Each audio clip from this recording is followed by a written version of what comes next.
Welcome to our ad hoc planning commission meeting. We'll go ahead and start with Pledge of Allegiance by Brian, following with an opening ceremony by Justin.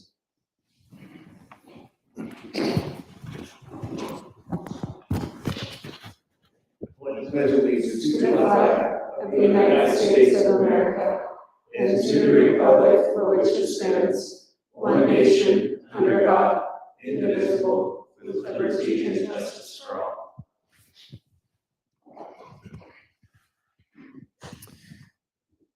Heavenly Father, we're grateful for the opportunity to be here this evening and to serve and do our best to participate here in the city.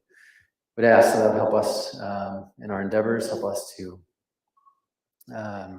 work to do what's best for the residents here within the city of Fruit Heights.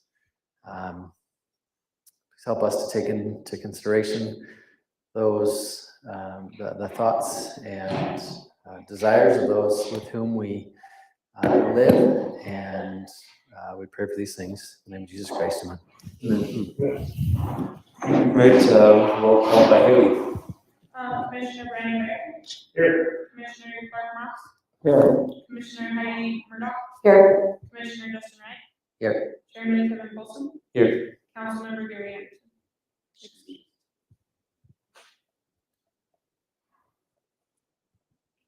Okay, so we're going to recommence our discussion of Municipal Code Title 11A Subdivision Update. As everyone, I think we all should have received on Friday the updated draft. I think that all came through. I saw some of the changes that people had suggested. I've already emailed you, Jeff, about the one issue that I saw. Other than that, I think we're pretty good to go ahead, from my opinion. What was that? So it's. Is that the one to do with the one lot? Yeah, can you show me where? Yeah, so Brad had added the definition of subdivision. My only concern is the language. So subdivision includes the division or development of land. The concern is that the division makes sense, but like if someone has an undivided lot and they develop that lot, that shouldn't come into this category, right? Well, you're talking about two different things. Any division of property is a subdivision. So Right. Take one and make it into two, that's a subdivision. If it was an existing lot of record, then no.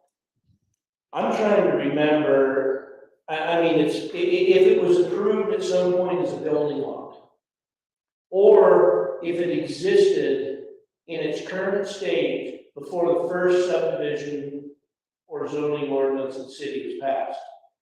I don't know what that is in Fruit Heights. In the county, it's 1954. So in the county, when we say a lot of record, it's something that had to exist in its current form in 1954, and if it's changed in any way, shape, or form since then, it has to be subdivided. Okay. It has to be approved. All right, that makes more sense then.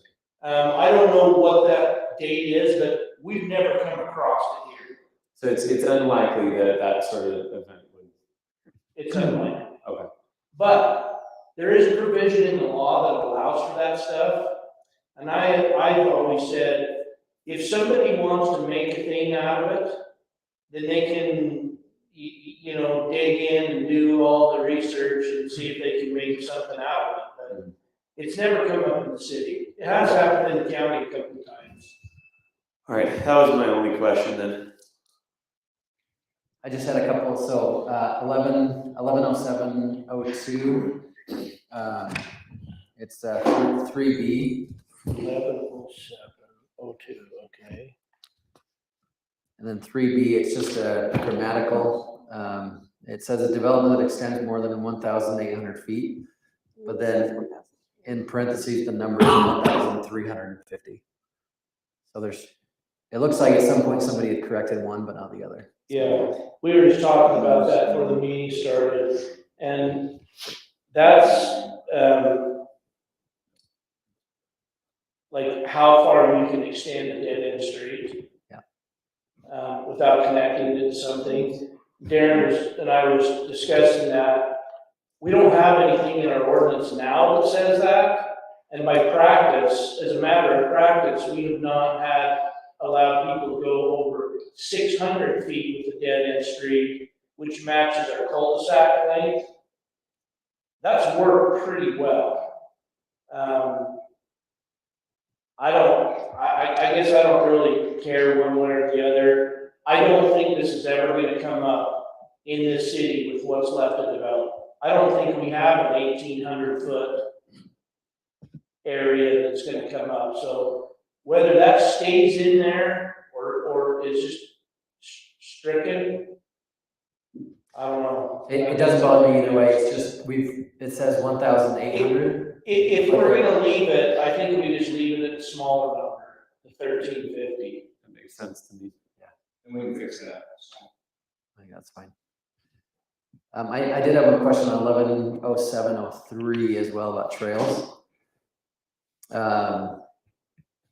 Where a proposed subdivision includes or adjoins an existing or planned public trail system as specified in the city's general plan or Fruit Heights master plan, subdivision plat shall include and provide for the development of a public trail infrastructure in accordance with said plan. When we approved the general plan a few months back, there was discussion from residents about trails and concerns with trails being shown on private property currently. Based on how that's written, would somebody that's going to develop a lot that has a trail on the master plan on private property be required to put that in? Yeah, Yes. it's always been that way. Okay. It's like that in most cities. I mean, that's why you have a general plan. I mean, everything everywhere was developed on private property at some point. Every road, every trail, every sidewalk, every street, everything, every building. Yeah. That's just that's why you have a general plan. So the answer to your question is yes. If it shows on a master plan, that can be, we've typically, what we've done in those instances is put that into like a development agreement so that everybody's clear as to what's being done and saying, hey, this is part of the master plan to have this trail here. Yeah. Okay. Yeah, I just wanted to make sure I understood that. I'm not arguing it. And then just last question I had on utilities. It mentions that utilities need to be underground. Just with the Rock Loft Estates, it's got those power lines that are, and I know this is not in relation to that, but in the future, if something like that would come up, then would those have to go? So it's all that would fall under if they had to move them or if it was new constructions. Utah Power already had the easement through there for all that power overage. Okay, And so that's just. existing. Yeah, every new utility we want underground, but like those big high transmission power lines, they looked at burying those one time and it was like astronomical. Yeah. It was, yeah, it's not possible. Yeah. But that's an existing situation. I don't think we've got any above ground power anywhere in the city, right, other than that big transmission line. We have some areas that are still, but they were before, but all new construction, it's all. Those are just my questions, so thank you. Anyone else have any input, thoughts, concerns, additions? Well, we had just talked about the 110707 changing number 3, but it's still on the Sun City. So some of those, that left on there, a couple, especially ones Ryan had comments on, I talked to the attorney because he didn't take them off. And some of those are, state required, and that's how it's worded in the legal document, state. So it just has to be. And so he goes, just gotta leave them there, that's how it's worded in the state legislative laws. So you just kind of go. So What number was that again? 110707, number lots. 3, like the one where we talked about residential lots and a lot shall directly access an arterial or collector street, and we Thank you. discussed changing that, but if it's a state thing, then there's Yeah, something. it said, 2 or 3 ingredients are for legislative stuff, and so that's why they're still in there. So what happens if somebody has a lot, say on Mountain Road? Right. Does that prevent them from subdividing Each one of those lots are pretty much already there. And I don't think there's enough space to add 2 or 3 more lots on one property. There may be one, possibly 2. I mean, you The could majority of that. tear So a they few could- houses down and do like a kind of a cul-de-sac where you Yeah, want that's, to three, four, that's some of the other options. I know really. the property up in the north end by the church up there, I know a couple of developers have looked to do that. That's what they would do, is just, road up into there. And kind of- Is that the only collector street? Yeah, Mountain Road would be the only one in Fruit Heights City. But that doesn't mean you can't No, do that, I guess it just, but that would be a scenario where there'd be more than 2 lots, and, you know, that main, it'd just be a short little stub that would go 4 or 5 lots. yeah. The biggest piece of property left to develop is on Mountain Road. But I'm sure that that will be developed interior and come out with 1 or 2 streets onto.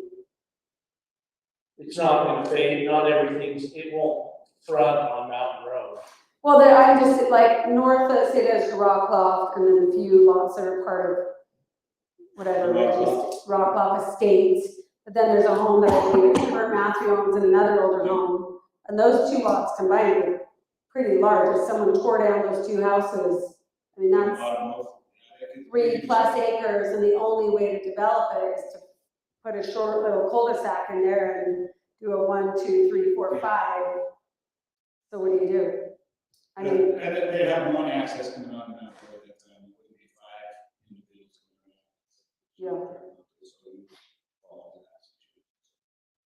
I don't think we've ever denied anybody doing 1 or 2 lot things. There's been several. Yeah, just a question, it? because that's like reasonable, like it could happen. Does this change our ability to do that? I think that's the 3. I don't know. I don't think so. I don't think it does. When you go through it, I don't think. I mean, there's been a couple of times when somebody punched a little cul-de-sac off of Mountain Road and built 2 or 3 lots, but anything that's ever faced Mountain Road, I can't think of anything that's been more than 2.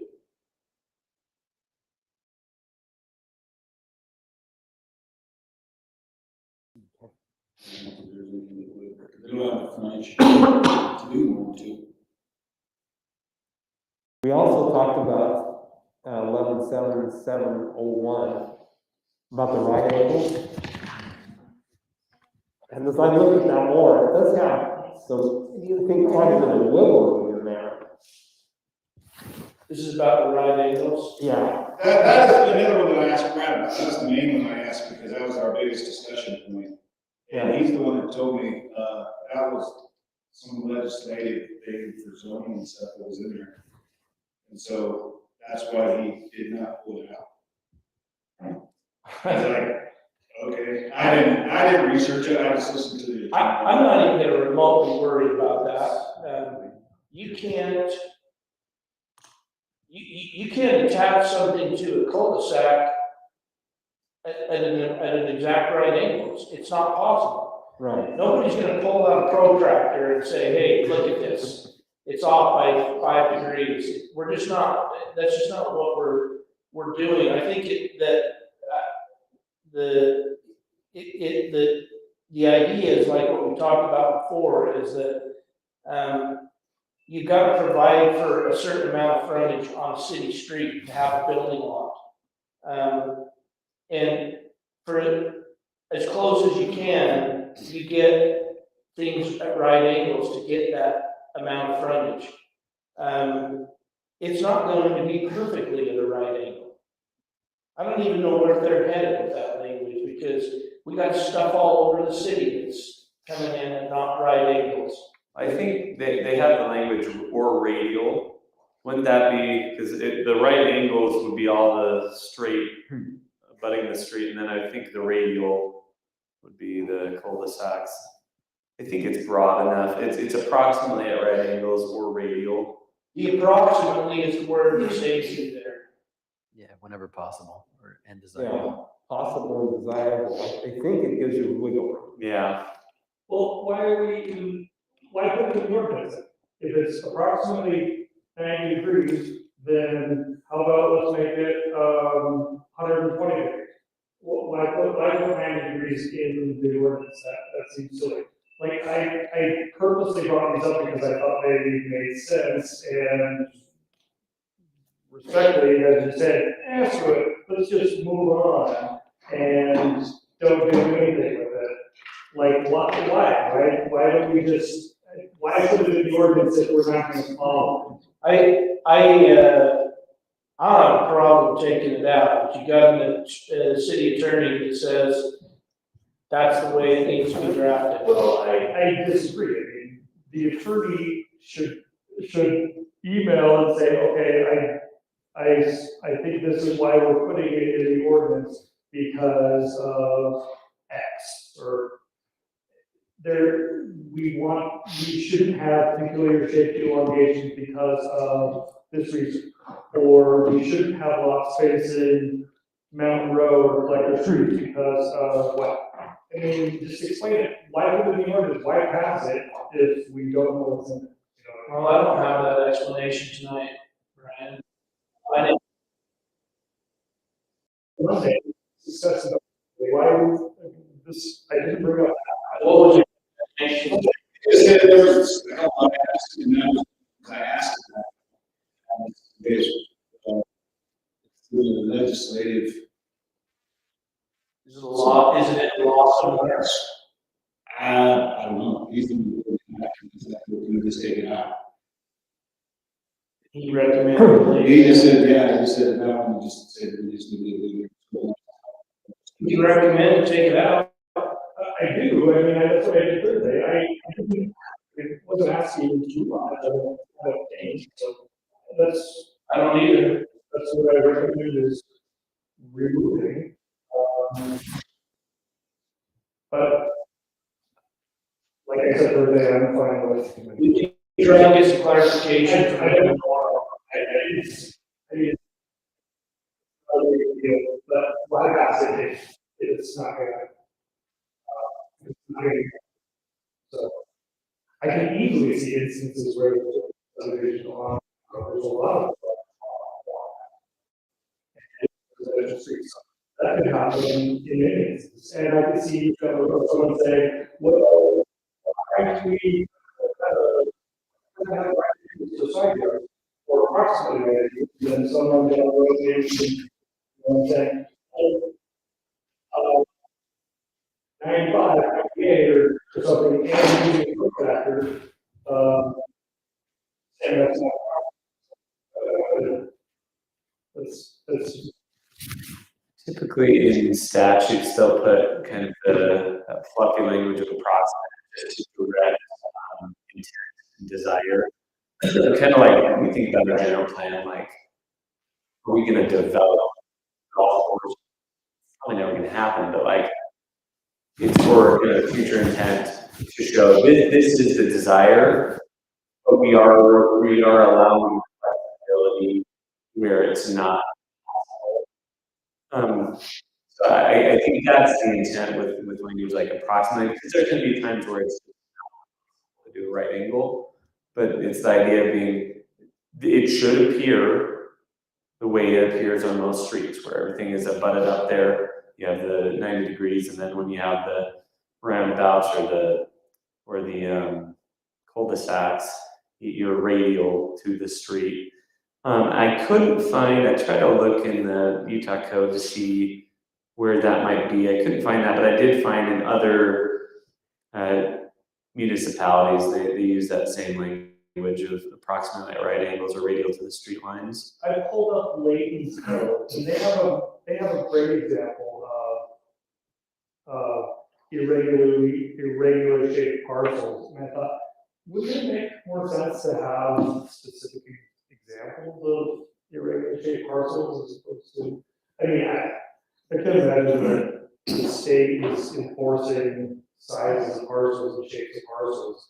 So I question that, that it's the state that's coming in and saying, here's, you have to do this to other cities. I doubt that. In my mind, the best explanation that I can think of is if you've got a road right here, you don't want somebody to say, okay, I've got my 90 feet of frontage on that road, and then I'm gonna take my lot lines and go like this with them.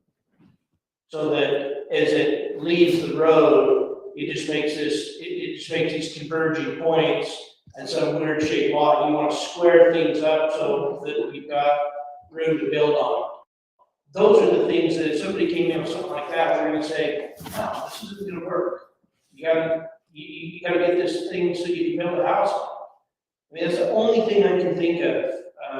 And sometimes there's a weird lot that's all this forward after they've divided everything up. And we've several times said, you can't build anything on that. Nothing's gonna fit on that. Yeah. And so, I mean, that's where the rubber hits the road for me, but, most layouts are at approximately right angles. No, I can see that. I see those instances where you have those door-shaped lots, and that comes up. Yeah. And that's, it'd be helpful to have those diagrams online, or, at least, recorded, just because those regular shaped ones do come up. Yeah, we've had, there are a number of cities that have like a five-sided lot ordinance, a Gore ordinance. Drew Heights never has had one. It wouldn't be a bad thing to have. That does come up occasionally. Do those, do they have to obtain a variance in those situations, or what's the No, process? usually, the problem with a Gore-shaped lot, and I'm talking about something that's 5 sides, not 4. You don't have a backyard. Where do you determine the backyard? Because the backyard's 3 different lines. And so what the Gore-shaped ordinance says is that you do this mathematical equation, and you take half the distance and back so many feet and divide that by 2, and that becomes, it basically averages out and makes a rear lot line across the back of the property, and that's where you measure your setbacks from. The whole purpose of that is to determine how to measure setbacks. That's mainly what it accomplishes. Oh, that kind of makes sense. You got so many lines, you don't really know where to start from. I mean, I'm open to either way. If we try to get rid of it, if we can't, I'm not, that, the language doesn't bother me as much, but I'm willing to go either way with it as far as the vote goes. It's such a small city that it'd be great if it were, we had flexibility in working with our professionals instead of having, I don't think we should have diagrams like Lake does or Hazel does.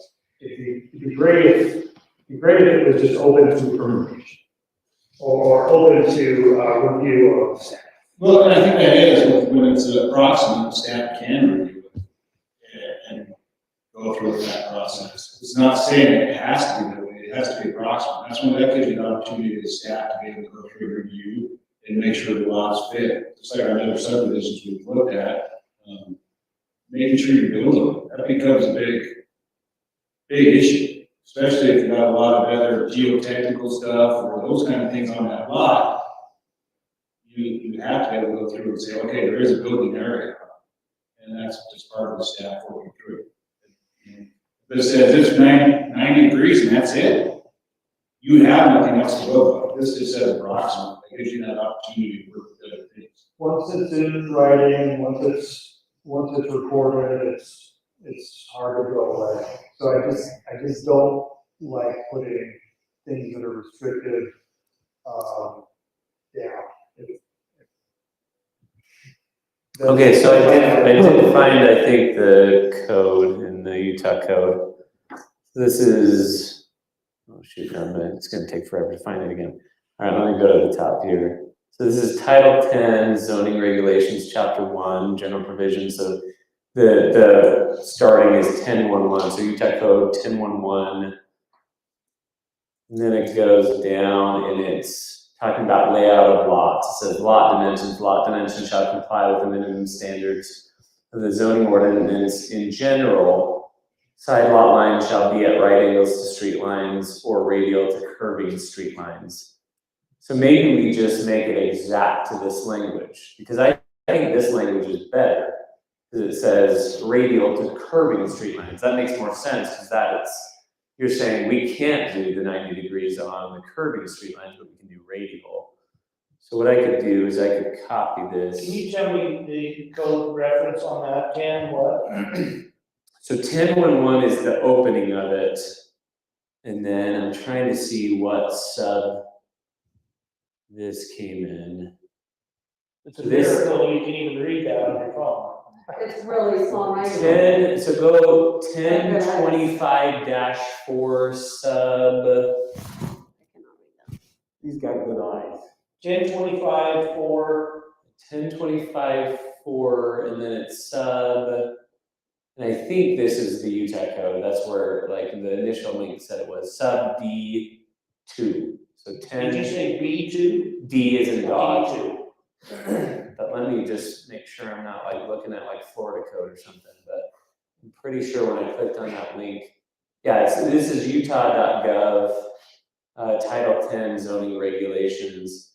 So I'm not sure if this is in the regulatory code, the R-10-11. You wanna use laptop? That would be much better than my phone. My phone is not helping as much. But I like, the language in there makes more sense than what I think we have, but it's not too different. Code. Darren, I can take a look at this tomorrow. And -25-4. Just change that. Well, couldn't we pass it with that stipulation of changing the language? Yep. Right? Because we have the public hearing, and ordinances have to go through public hearing and ratified by council. So it is kind of a big deal, it's gonna go on record. But if we just sub that language out for this other language, that's the state code language, Okay.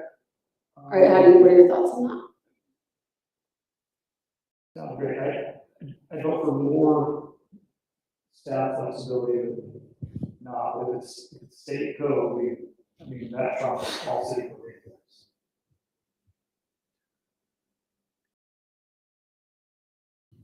And that may not even be the reference that he's referring to, but that sounds pretty dang close. Let me just make sure I'm getting the right thing, because let's see, this is under utah.gov. Well, Brad and I have been trying to do what we're saying, just make it a little bit easier, not have the radial, just because that makes it more confusing.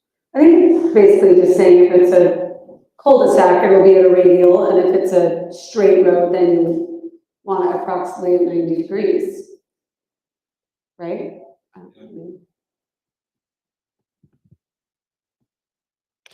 Or the way it's written is maybe a tiny bit more vague.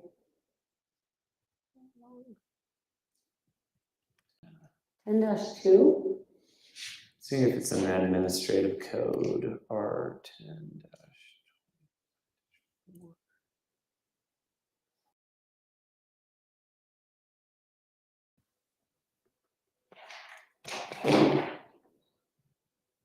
Okay, here's this. Same thing. Title 10. Try it out. Sorry. Make sure I can replicate this.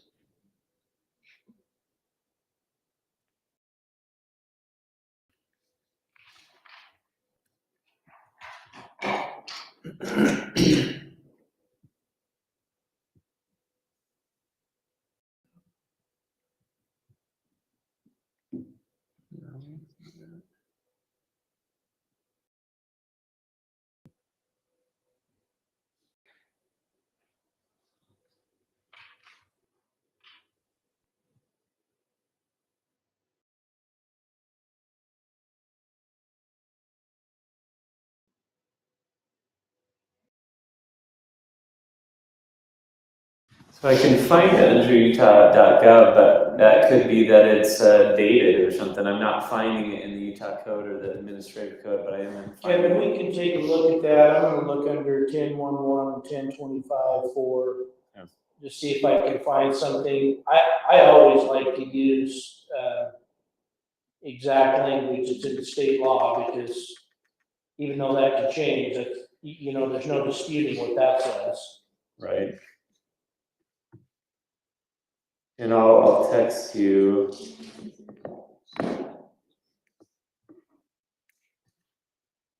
Number for the site reference.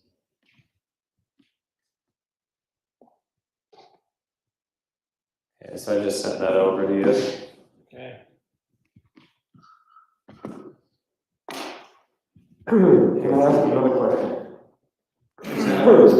On, I think it's on page 15, it talks about the guarantee amount.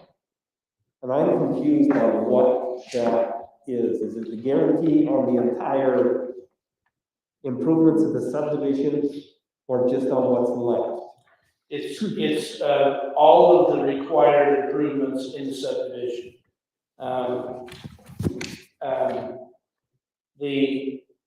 The developer has to bond for all of the streets, the sidewalks, curb and gutter, any public improvements that are going in, utilities and all that thing. And then the guarantee is that, they have to ensure that those things are good for 1 year after the time that the city has inspected them, passed off and said, this looks good. They have to hold up the sidewalk, you know, can't break and fall apart within that guarantee period, or they have to redo it on their dime.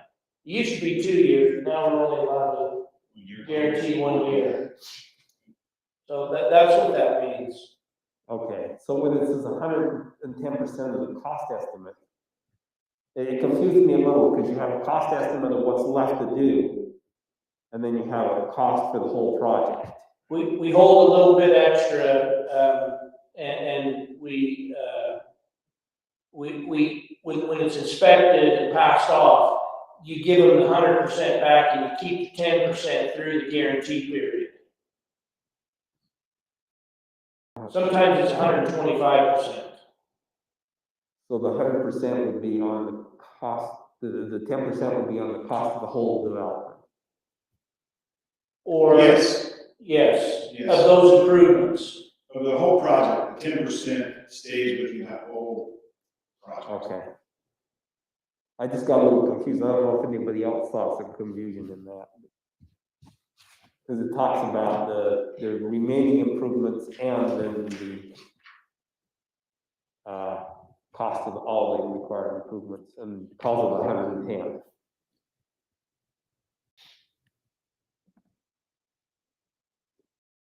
So I was just a little confused. Is that clear now? As long as it holds up in court, yeah. Yeah. It will. We've been Isn't that pretty standard, like most cities? Yes. It's pretty standard statewide. Okay, I'm good with that.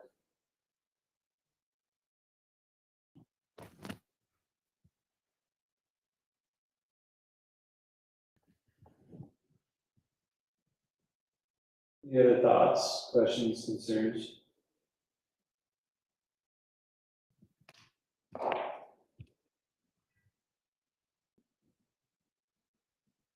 Are we to a point that we can move forward with this? Are we? I think it makes sense to have a vote. It isn't the vote tomorrow for the, well, city council's scheduled to discuss this tomorrow, Vote on tomorrow. right?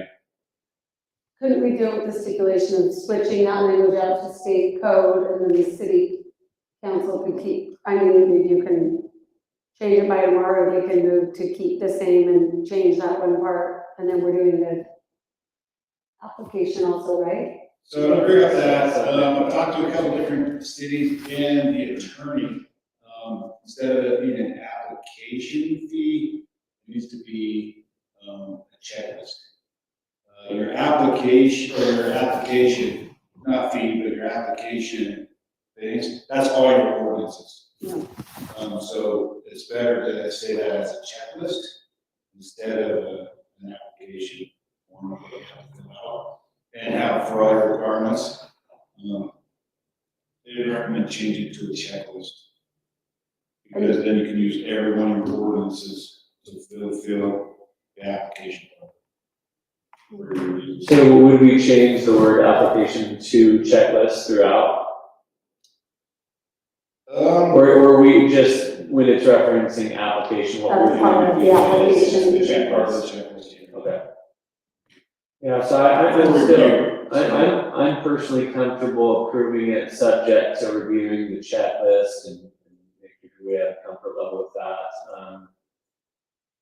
You know, maybe the change of matching the right angles, radial language so that it matches more closely to that 10-25-4. Because I think that descriptor is a little bit, it makes a little more sense that when you got the straight line, you're aiming for right angle. When you've got the bending line, you're radial to the street center. I'd be comfortable with that personally.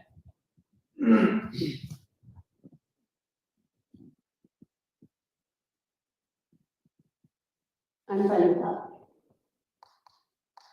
Yeah, me too. So yeah, I'm interested in the motion or thoughts. If there's any other discussion, otherwise I'm open to on the motion. It says Brandon Green made the comments in the draft, is that? I'm guessing it was Brandon Green. Brandon Green did have some comments on this. Oh, Yeah. cool, okay. Okay.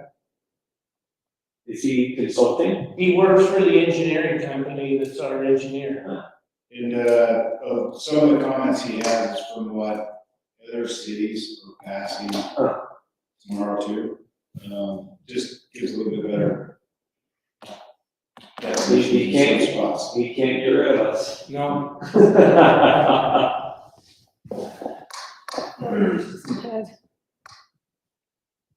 If anyone has a motion or we can go through any other thoughts if needed. I think I'm also comfortable with that. With those two stipulations. So if you'd like me to make that motion, Yeah, let's go for it. a motion that we approve, what's it called, 11A? Title 11A subdivision regulations, based on Brian, you're gonna have to help me on that. The two stipulations. I think what we talked about is subject to review and approval of the application checklist. And then subject to, what's the section 11.1? 0.07. 07071. And then so, changing the language regarding right angles and radial to match Match the state. the state zoning recommendation, 10-25-4, whatever we determined. Is that good enough? Haley, did you get our long motion? That was a hard one, that's a big motion. Yeah. So all in favor, or you have a second? I said, All in favor of the motion? Asking for- Yes. So in the draft, it says approximately right angles or radial to the street line, never else. And that's why I liked the state's version better, because kind of clarifies that the desire is right angles on the straightaways, and then on the curve lines, radial to the street. I feel like it's a little less ambiguous on that one. I'm not. So so the draft does indicate more radio, which, I think the PDF circulated didn't say that. First one didn't.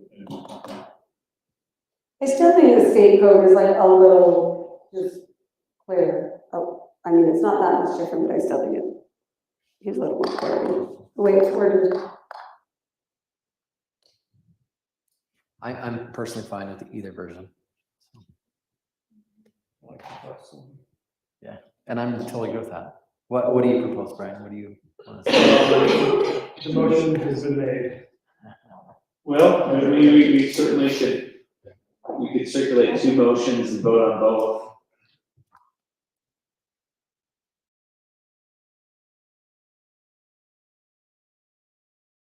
Yeah, and just to reiterate this version, it says in general, and that kind of gives a little more of the openness. That's why I like that. It says in general, side lot lines shall be at right angles to street lines, then in parentheses, or radial to curving street lines, unless a variation from this rule will give a better street or lot plan. So I feel like the state's version kind of does give a little bit more of that open nature, you know, in general. There are exceptions to this rule. And then it does say unless a variation from this rule will give a better street or lot plan. Then we kind of have a bulletproof, hey, we're taking this from Utah.gov, gives us a little bit of more And then, leeway that you're hoping for, I think, I Brian. think it still, and tell me if I'm wrong, I think it still gives you the flexibility, if it makes sense. Yeah, there's a caveat in there. It gives you flexibility. I almost feel like the way it's written now, it's a little more ambiguous and it's a little more closed. So maybe that this language can kind of get the best of both worlds of, we have an intent here of how we abut to streets. We'll take a look at that and draft something together. More closely matches the state. I'm sure that's what he has to be referring to. That's what I would guess. Again, that's just my Googling. So I think we had a second on the motion by Clark. All in favor of the motion? All opposed? Okay. So I think that closes that out. Is there anything else we needed to discuss before we adjourn? Are we gonna do the checklist in February or will it take till March? That's a great question. What do you think? We'll have something in February for, Perfect. then our next meeting. Cool. I think too, just to Brian's point, just a response, I think, from the attorney would have been helpful. Yeah. Just so that we understood rather than kind of not understanding why. Yeah, citing a code provision or something, just so that we can. Point taken. On that third point, I think it says for subdivision of more than 2, 3 lots. So any subdivision with 3 lots or more on that road, which They just can't, their driveway access can't be on I there. think that would be extremely rare. So, Well, I guess we'll take our chances on it. in today's world, I think it's rare, but 30 years ago, that would have been a problem. Yeah. And so maybe other communities are gonna struggle with that. Your communities growing up, Yeah, I definitely don't like that I'll entertain a motion to adjourn unless you have anything else. I'll make a motion to adjourn the meeting. Any second? one. We got seconds and thirds, okay. All right, all in favor? Opposed? Thank you. Comments on, if I'm sure, It is. if they get set on this, you know, I was thinking